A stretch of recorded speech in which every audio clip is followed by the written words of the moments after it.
Meil on hea meel tervitada, ütleme tere kõigepealt inimestele stuudios ära ja siis räägime, millest meil juttu tuleb. Hanna ja Jürgen on meil stuudios, tere tulemast. Tere.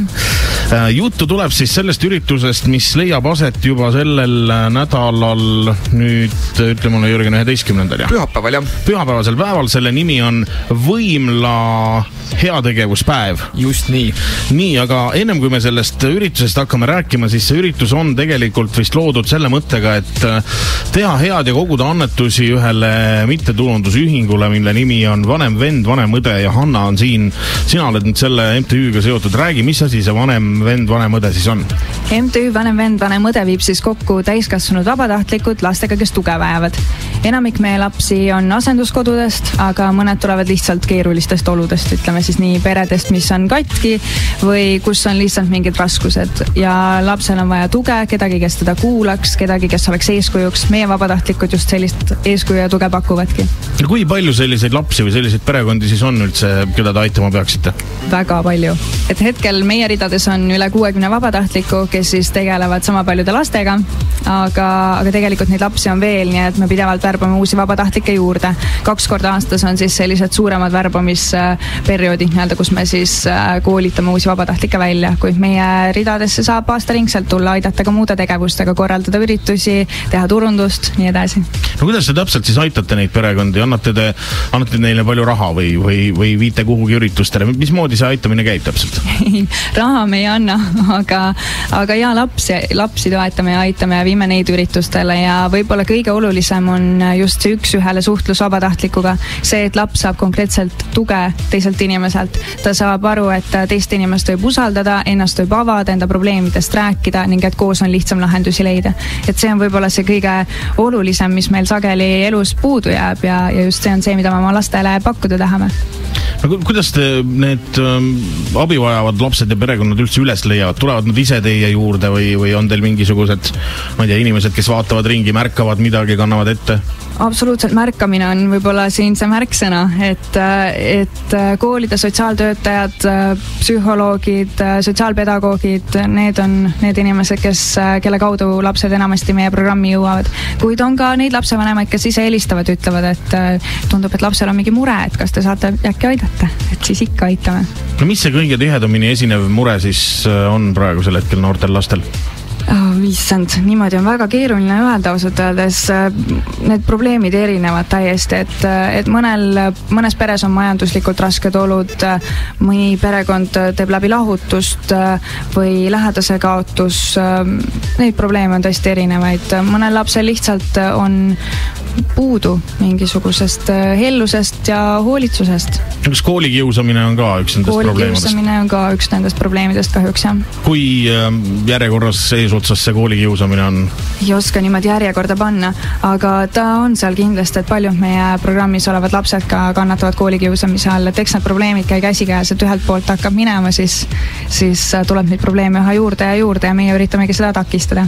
No ilmselgelt me ei jõua siin nende mõnede minutitega ära rääkida kõike seda, mida te teete ja kuidas te teete, aga sellel nädalal siis toimub Võimla, ma nüüd vaatan selle nime jälle, Võimla heategevuspäev, mille taga on nüüd ka Jürgen.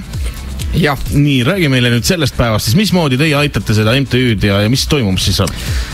Põhimõtteliselt korraldame sellise suure avatud uste päeva, et teeme seda siis A. Le Coq'i spordimajas, seal on suur judosaal, kus siis viime läbi neid üritusi, mis meie spordiklubile omased on. Et Võimla tegeleb võitlusspordiga ja pakume siis alates kella 12 pühapäeval saab igal ajal sisse astuda ja midagi toimub. Et päev algab, nagu ma ütlesin, kell 12 ja alguses on seal selline asi, mida huvilised saavad vaadata, et tuleb meile Martin Aedma, kes on Eesti kõige edukam siis Brasiilia jiu-jitsu sportlane, kes enamus ajast hetkel elab Soomes, et tema tuleb meile treeningut läbi viima. Aga siis kohe pärast seda, alates 1:30 on nii-öelda avatud matti, kus inimesed saavad küsida, rääkida meie sportlastega, saavad ise proovida midagi, et me näitaks ette, kuidas võitlusspordi mingisugused elemendid või tehnikad käivad. See on siis avatud mati ajal ja siis hiljem kell 2.15 viin ma ise läbi ühe avatud enesekaitsetunni, kus ma teen siis nagu sissejuhatava alguses natuke teoreetiliselt, et kas ja miks ja kuidas üldse peaks õppima enesekaitset, mis on praegu nagu sellise tänavate turvalisusega seonduvalt nagu aktiivselt teemaks tulnud ühiskonnas. Ja et see on kõigile avatud tund kell 2.15, siis kui ma õigesti mäletan, siis 5:30 on nagu selline sportlik tund nagu MMA Zero Contact, mis on siis segu sellisest võitluse aeroobikast nagu body combat või muud sellised, mida spordiklubides tehakse ja päris nagu sportliku vabavõitluse ehk MMA elementidest, aga see on tehtud nagu koos muusikaga, hästi energiline, selline hästi ohutu, et kellegagi nagu päriselt vastamisi minema ei pea. Ja siis päeva lõpetab kell 7.15 on kõigil avatud joogatund, kus siis ka meie spordiklubis trenni andev joogainstruktor Indrek Talpsepp viib läbi sellise kõigile sobiva variandi niinimetatud võitlejate joogast, mida ta meie spordiklubis õpetab iga nädal, mis on siis segu sellistest power jooga ja jooga funk elementidest, et kõikidele joogahuvilistele siis kindlasti põnev ja väljakutsuv, et saab nagu õhtu mõnusalt nii-öelda rahulikumas tempos lõpetada ja päeva lõpetame siis 8:30 õhtul, et 12 kuni 8:30 oleme ise mattide peal. No kellele see üritus siis suunatud on, kes sinna tulla võivad, et peab seal olema mingi eriline ettevalmistus ka või minusugused suured jurakad tekilasud võivad ka kohale tulla ja saavad seal võib-olla midagi kõrva taha panna? Kindlasti võivad tulla kõik, et eelkõige on üritus suunatud noortele täiskasvanutele, et eraldi nagu laste tegevusi meil ei ole, aga sellegipoolest, kui lapsevanemad tahavad lapsi kaasa võtta, et siis seda võib teha. Aga eelkõige noortele täiskasvanutele eelnev mingisugune sportlik taust või võitlusspordi kogemus ei ole olulised, just nendes avatud treeningutes, mis on siis kas avatud matt või enesekaitsetreening või MMA Zero Contact või siis ka joogatund, et arvestatakse sellega, et tulevadki nii-öelda inimesed tänavalt ja osalejatele see midagi ei maksa, kes tahab, et seal koha peal tegutseb meil heategevuslik kohvik, saab sealt midagi osta ja seeläbi siis vanem vend, vanem õde tegevust toetada ja koha peal on annetuskast ka. Ma tahtsingi just seda küsida, et mismoodi see annetamine ja hea tegemine käib, et kas saab poetada midagi? Et hetkel et igaüks toetab sellise summaga, nagu tal võimalus on ja siis nii-öelda päeva lõpuks anname selle kogu summa üle, et meil on seal eelnevad tegevused ka juba käimas, et näiteks panime heategevuse oksjonile ühe tuntuma MMA võitleja treeneri kirjutatud raamatu, Conor McGregori treeneri kirjutatud nagu sellise Iirimaa MMA ajaloo raamatu ja mis oli siis autori ja mõnede kuulsate MMA võitlejate allkirjadega ja see läks 100 euro eest, et oksjonil, et niiviisi kogunes nagu esimene raha sellesse heategevuspotti ja hetkel on käimas, et ma soovitan vaadata kõigil Facebooki üritust, mis on siis Võimla heategevuspäev, et seal on käimas hetkel nagu treenerite eratunni oksjonid, et igaüks saab siis osta endale nagu tund aega erinevate Võimla treenerite, sealhulgas ka minu ekspertiisi ja seal siis praegu selline tihe enampakkumine käib ja need rahad siis lähevad ka kõik siis vanem vend, vanem õde toetuseks. Hanna, mis te selle rahaga siis peale hakkate? On teil juba mingisugune kindel koht, kuhu see läheb automaatselt või läheb see üldiseks tegevuseks? Ütleme niimoodi, et tahaks laias laastus me jagame selle raha pooleks, et pool sellest rahast läheb siis meie vabatahtlike toetamiseks, uute vabatahtlike koolitamiseks ja teine pool läheb siis laste suvelaagri korraldamiseks.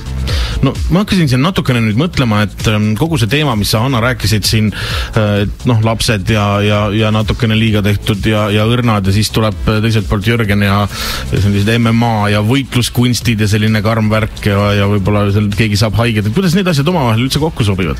Mina kohe ütleks, et kõigepealt ei ole need lapsed sugugi mitte õrnad, et selleks peab ikka väga tugev olema, et tulla läbi eluraskustest ja vaadata sellele kõigele üks hetk tagasi ja öelda, et aga mina olen sellest kõigest üle ja võib-olla aitan ka tulevikus teisi. Et see on ka üks asi, mida oma lastele nii-öelda kaasa tahame anda, et nad kindlasti panustaksid ühiskonna arengusse üldiselt, aitaksid seal, kus nad näevad, et keegi vajab abi, et niimoodi ühiskond kasvab ja areneb.